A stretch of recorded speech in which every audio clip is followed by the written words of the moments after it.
guys, welcome back to my channel. Sorry for the weird film setup. Natural light is really iffy all over in my house.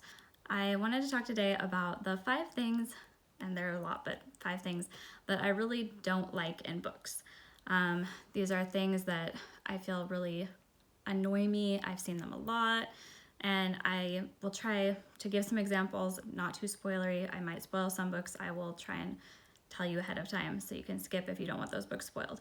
But let's get into it. So the first thing I want to talk about is pressing the God button. And this is where, usually at the end of a trilogy or fantasy setup, one of the characters is revealed to be a deity or is given godlike powers.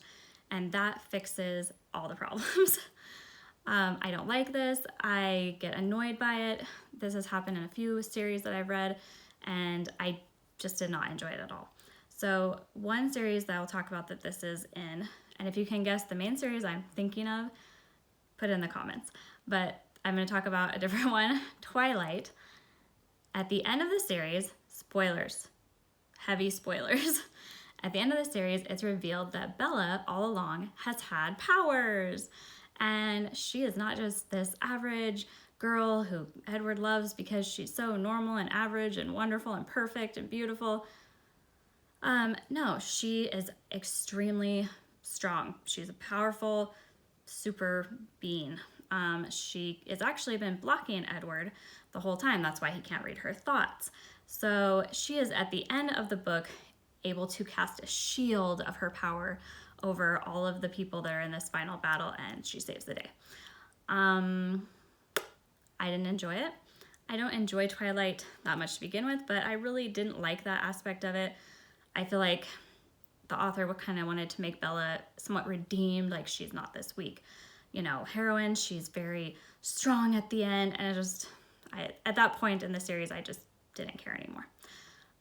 The next thing would be the foul-mouthed, strong, salty woman character. I feel like this is really popular in urban fantasies. A lot of them that I've read, I end up not finishing because of the annoying aspect of this character. I feel like you can have a really strong female character. She doesn't need to swear all the time. I don't think that contributes to being a strong character. To me, it's really off-putting.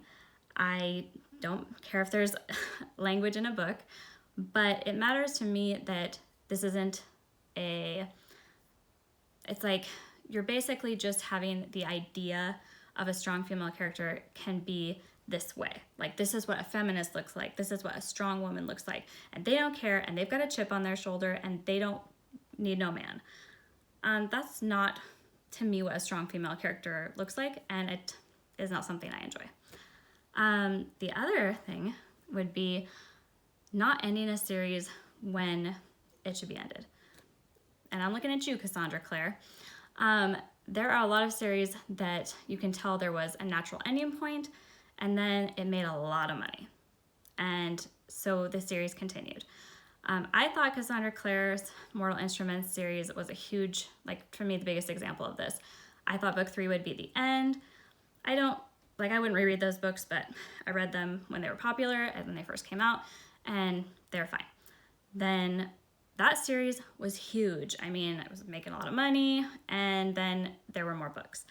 And that's when you got into some really weird things, spoilers ahead, like incest. And I felt like just a lot of shock value added in to extend this series beyond its life.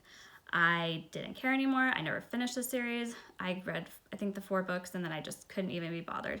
So let the series come to an end. Write another series. I mean, if you're a good author, just do something else. Don't continue a series when it comes to its natural conclusion.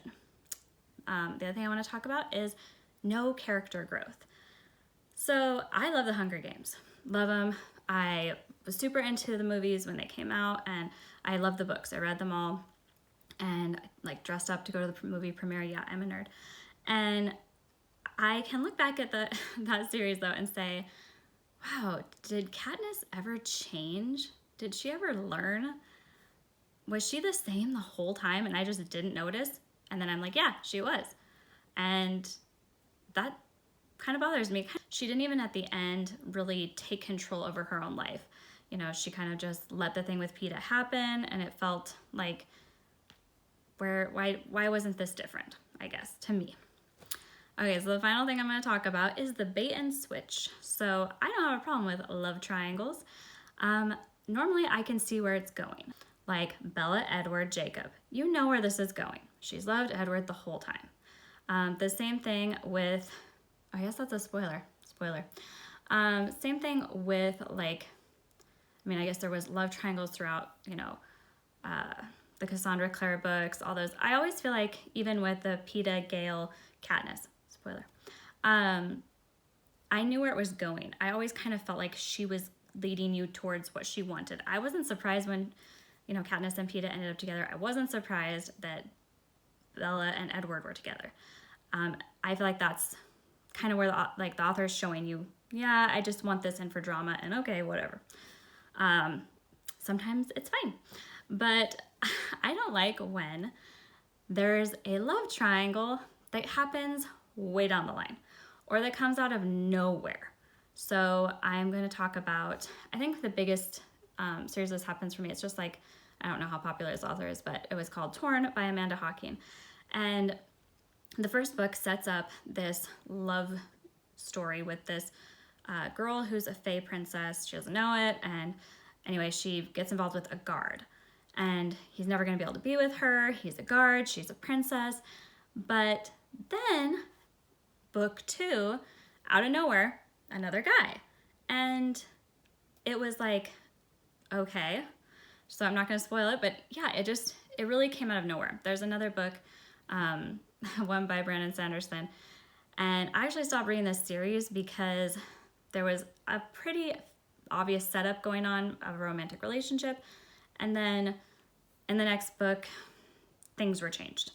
And I don't mind, you know, I don't mind the surprise of it. I just don't like feeling like you are doing it to affect like the emotions of your audience. Like, oh, you so thought she was going to end up with this person. Well, now I've just introduced this other character halfway in the middle of a series, and nope, they're going to be together. It feels like just tugging on my heartstrings for no reason.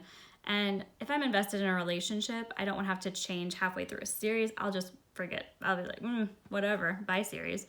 So those are things I really don't like that are in books.